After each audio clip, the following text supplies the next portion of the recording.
Oke, halo semua. Jadi ini udah ada Kak Karina di sini ya sebagai narasumber. Tapi aku kenalan dulu sih Kak. Kenalin, nama aku Rian Rian dari Fakultas MIPA jurusan Elektronik dan Instrumentasi 2020. Kak Karina boleh kenalan sih? Halo teman-teman semua, kenalin nama aku Karina Permata Putri dari Manajemen Angkatan 2019. Nah, di sini aku mau nanya tentang Fakultas Ekonomi Bisnis nih Kak. Manajemen kan tergabung dalam FEB ya Kak. Iya benar. Nah, ini pasti banyak yang curious atau pengen tahu sih. Kenapa sih Kakak milih fakultas itu, Fakultas Ekonomi Bisnis? Jadi alasan aku milih Fakultas FEB ya. Oke, jadi alasannya itu sebenarnya banyak ya. Yang pertama aku tuh emang dari SMA itu jurusan IPS. Jadi pasti aku milih memang jurusan yang berbau-bau sosial gitu karena aku suka communication skill, pokoknya suka hal-hal sosial lah gitu. Jadi aku milih FEB gitu. Terus salah satunya lagi karena aku tuh sebenarnya pinter matematika, tapi aku nggak suka fisika dan biologi itu aku nggak suka. Jadi aku milih FEB sih. Terus aku ngerasa kayak anak FEB tuh di FEB tuh juga jurusannya lebih santai dan lebih enjoy lah gitu. Alasannya itu sih sebenarnya. Sabi sih Kak, keren. Sabi. Terus ini, cerita awal masuk FEB manajemen itu kenapa sih? Dan diterima, Cerita awal masuk UGM ya. ya boleh. Jadi aku tuh alhamdulillah diterima lewat jalur SNMPTN. Jadi ceritanya tuh sebenarnya ya seperti anak-anak pada umumnya lah.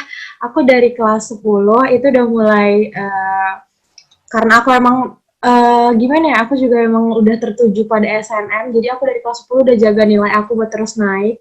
Sebenarnya nilai aku ada sih yang turun, ada banget. Di kelas 11 aku turun di semester 1, tapi habis itu naik-naik lagi sampai kelas 12 gitu.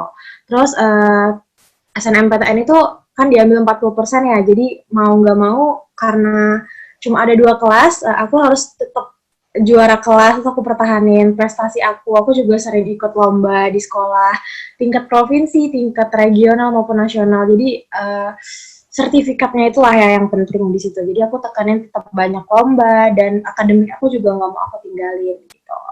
Terus waktu pemilihan 40%, alhamdulillah banget keterima. Terus habis itu pemilihan jurusan kan.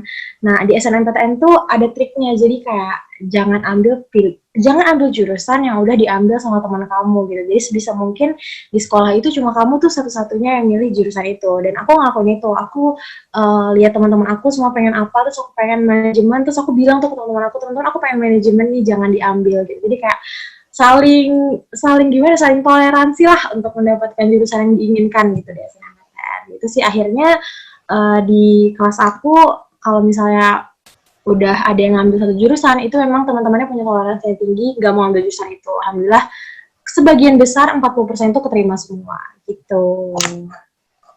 Oke, jadi buat yang ada di kelas yang nonton ini atau siapapun itu Kak Karina udah ngejabarin bagaimana cara berkompetisi di SNMPTN.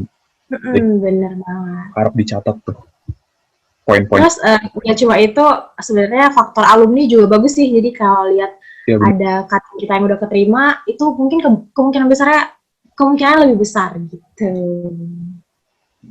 benar, benar, benar banget. Nah, ini aku lanjut ke pertanyaan selanjutnya ya Kak. Iya, oke lanjut. Nah, ini kan aku kan angkatan 20, belum pernah ngerasain offline gitu. Jadi aku mau Oh nanya, iya benar. pengalaman offline di Fakultas FEB gimana sih?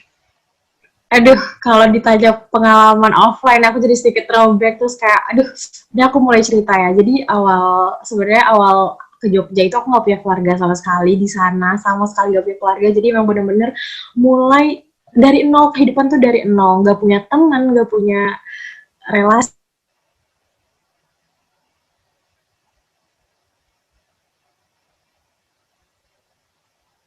Kak, mikrofonnya di off itu Kak.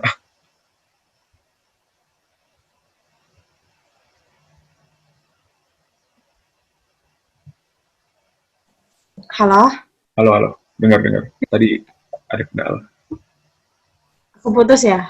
Iya, keputus bentar aja kok. 10 detik palingnya. Boleh lanjut. Oke, lanjut ya. Jadi cerita pengalaman awal offline ya, awal kuliah di FEB ya, manajemen. Nah, jadi dulu seperti yang ya tadi aku bilang, aku nggak punya siapa-siapa di Jogja, temen nggak punya, kenalan nggak punya, keluarga nggak punya. Jadi aku benar-benar mulai dari nol ke sana. Nah, aku tuh tinggalnya di asrama Bulak Sumur. Jadi kalau kalian tahu, itu ada salah satu asrama di UGM. Itu letaknya di dalam UGM. Jadi sebenarnya waktu offline dulu tuh kehidupan aku cuma asrama kampus. Aku tuh nggak keluar dari UGM. Jadi kayak cuma di dalam UGM doang gitu lah. Aku berkeliaran gitu. Jarang banget keluar kampus. Soalnya aku nggak terlalu tahu Jogja sih. Terus dulu mikirnya kayak di tahun pertama udahlah, di tahun pertama ntar aku banyaklah waktu untuk jalan-jalan di Jogja ntar aja, jadi kayak fokus kuliah dulu. Tapi ternyata corona, jadi kayak aku sekarang sedikit nyesal sih sebenarnya nggak sering jalan-jalan di sana, paling kayak cuma ke pantai cuma berapa kali gitu gitu, padahal kayak seharusnya tuh maba-maba tuh yang sering-sering masih jalan-jalan gitu. Terus mulai dari sana nih pertama di PPSMB tuh, PSMB adalah waktu yang paling seru nih, yang nggak kalian rasain ya. Itu PSMB itu seru banget, kayak walaupun panas-panas tapi itu tuh worth banget sumpah. Dari penugasan buat caping, buat pom-pom. Nah, buat pom-pom itu ya, biar kalian tahu, itu tuh bukan cuma sekedar buat pom-pom doang, tapi itu tuh ada revisinya. Jadi kalau misalnya tuh jaring-jaring pom-pom itu kurang kecil, direvisi sampai lebih kecil lagi. Kalau capingnya warnanya kurang pekat, itu tuh harus dicat ulang. Aku inget banget dulu sama Mega, teman sekamar aku, itu sampai maghrib bener-bener kayak nyari chat buat tuh menuhin chat, padahal tuh pulang PPSMB aja udah sore gitu, apalagi gitu kan. Apa ya, aduh seru banget lah PPSMB, apalagi PPSMB fakultas ya. Fakultas tuh setiap fakultas pasti punya ciri khasnya masing-masing. Jadi FEB tuh lebih kayak nekanin kan itu ekonomika dan bisnis, jadi dulu tuh kita kayak lempar-lemparan uang gitu, seru banget lah pokoknya PPSMB 2020 tuh. Terus closingnya tuh yang buat formasi gitu, aduh keren banget. Walaupun itu panas, saya pulang tuh kan pakai kerudung ya, jadi kayak belang gitu, aduh gak apa-apa lah, tapi yang penting seru banget. Terus waktu awal di Jogja tuh cari temen ya, cari temen tuh sebenarnya gampang banget karena Jogja tuh terkenal dengan orang yang ramah-ramah nih ya, ramah-ramah banget, jadi kayak semuanya welcome. Anak-anak Jogja juga kayak, ah kalian kalau misalnya mau beli peralatan rumah nih, peralatan kos yang murah tuh di sini, kalau mau beli makan yang murah tuh di Burjo ini gitu-gitu. Pokoknya anak-anaknya welcome banget. Jadi sebenarnya tahun pertama di Jogja tuh memang benar-benar seru banget. Bahkan aku jarang banget homesick gitu lah, di kala orang-orang lagi duh homesick pengen pulang, aku tuh sendiri kayak jarang nangis pulang. Paling kayak waktu misalnya puasa Kamis nih gitu, puasa nih, terus kayak buka puasanya sendirian di kos tuh, di situ sih nangisnya, sudah sedihnya di situ. Tapi sebenarnya sedih-sedih homesick itulah yang ngebuat besok pulang ke Pekanbaru tuh jadi lebih berharga gitu. Seru banget nih di Jogja. Pokoknya kalian kalau besok offline, cari teman sebanyak-banyaknya, cari relasi sebaik-banyaknya, jalan-jalan di Jogja, tapi jangan lupa akademik juga harus di nomor satuin. Karena aku juga jujur, mau gimana pun aku organisasi, mau gimana pun aku sibuk kayak di luar, tapi aku tetap pegang teguh, aku besok harus kumlot nih gitu. Gitu sih aku. Terus jangan lupa di samping akademik, non akademiknya juga dicari. Masa kita jauh-jauh nih kuliah di UGM, kuliah di kampus paling bagus di Indonesia, cuma ngambil akademia doang, rugi kan? Jadi kayak ada baiknya kita tuh organisasi, ikutin aja tuh BEM fakultas, himpunan mahasiswa, UKM tuh banyak banget, berkuda, salam, semua ikutin aja.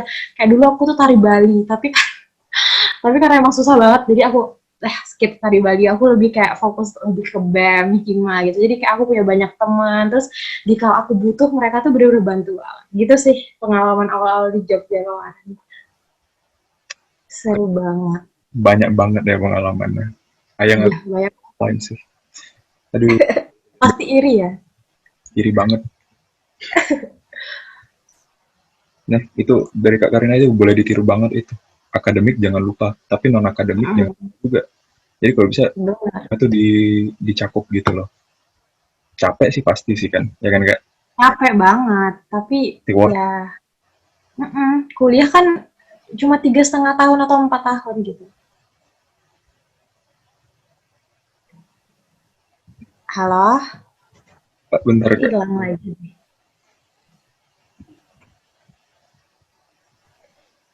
Nah, udah kelihatan? Udah. Nah, ini pertanyaan terakhir nih. Saya Kakak lulus UGM apa sih? Lulus dari FEB ini. Pengen jadi apa ya? Iya. Ya, sebenarnya. Nah, itu tuh sebenarnya pertanyaan yang sangat gimana, klise mungkin orang-orang nanya kayak, cita-cita kamu apa sih gitu-gitu gitu kayak. Sebenarnya aku sendiri tuh belum punya cita-cita terperinci gitu kayak belum terkerucut banget, tapi dari namanya aku sekolah bisnis, sekolah manajemen, pasti di suatu saat aku tuh pengen buka usaha, tapi bukan usaha yang cuma main-main gitu kan, bukan cuma usaha buang-buang modal doang, tapi kayak benar-benar usaha yang memanfaatkan sumber daya manusia dengan baik, sumber daya alam dengan baik, pokoknya kayak aku memanfaatkan semua ilmu aku gitu di suatu saat. Aku belum tahu juga sih mau buka usaha apa, tapi kayak sebenarnya tujuan aku lulus dari sini adalah pengen buka usaha sih gitu. Sebenarnya itu sih pengen buka usaha, tapi kan di samping itu juga harus punya modal yang banyak ya. Mungkin kayak dulu sih dari kecil aku tuh pengen jadi pramugari ya, tapi karena berat badan aku nggak memadain untuk jadi pramugari, so aku pengen kerja di bank sih, tapi ya posisinya kan nggak perlu tahu lah ya, pokoknya aku pengen kerja di bank di suatu posisi tertentu gitu sih. Terus buka usaha yang benar-benar sesuai dengan passion aku gitu. Jadi basically pengen jadi entrepreneur, business woman. Iya benar banget, benar. Ntar di bio Instagramnya entrepreneur gitu. Enggak juga sih, aku nggak alay sih sebenarnya. Aduh. Paling dibuat aja tuh nama Instagram coffee shopnya. Kok udah di spill dikit nih bakal buka coffee shop. Aduh, gimana ya? Ya gitu deh. Ya udah. Kalau cita-cita tuh ntar seiring waktu bakal berubah sih. Seiring waktu berubah. Semakin kita dewasa, semakin dewasa juga cita-cita kita gitu sih. Ya benar, benar banget itu. Ntar kita hari ini pengen A, besoknya pengen Z. Nggak tahu. Bener banget. Nah, kayak semua tadi tuh udah mencakup semua tentang Fakultas Ekonomi Bisnis. Mulai dari kehidupan kampusnya, kehidupan PPSMB, fakultas dan universitas. Dan ya udah mencakup semuanya kayaknya. Nah, mungkin dari Kak Karina ada pesan-pesan nih buat Gajah Mada Muda 2021 besok. 2021 ya? Iya. Oke. Jadi pesan aku tuh dari dulu Gama FTR yang aku jalanin ya, untuk adik-adik semua, calon Gajah Mada Muda 2021, jangan pernah pesimis sama keinginan kalian, jalanin aja gitu loh. Kayak aku juga dulu mikirnya, aduh nggak mungkin aku tuh masuk UGM, apalagi jurusan manajemen yang memang peminatnya banyak banget. Tapi aku nggak mau berhenti bermimpi. Intinya tuh restu orang tua dan sholat sih menurut aku. Sholatnya dirajinin lagi, sholat duhanya diseringin lagi, sholat tahajudnya diseringin lagi gitu sih menurut aku. Tapi jangan pernah memotong mimpi kalian gitu. Dan jangan lupa, jangan cuma kejar akademik, tapi non akademik itu juga harus diimbangi. Gitu sih pesan aku untuk adik-adik semua. Semangat untuk calon Gajah Mada Muda 2021. See you di UGM. Keren. Oke, kayak perbincangan seputar Fakultas Ekonomi Bisnis cukup sampai di sini aja. Kak Karina tadi keren banget. Motivation letternya, cerita-ceritanya juga keren banget sih. Makasih banget udah mau ngeluangin waktunya. Semoga sukses juga selalu, Kak. Amin.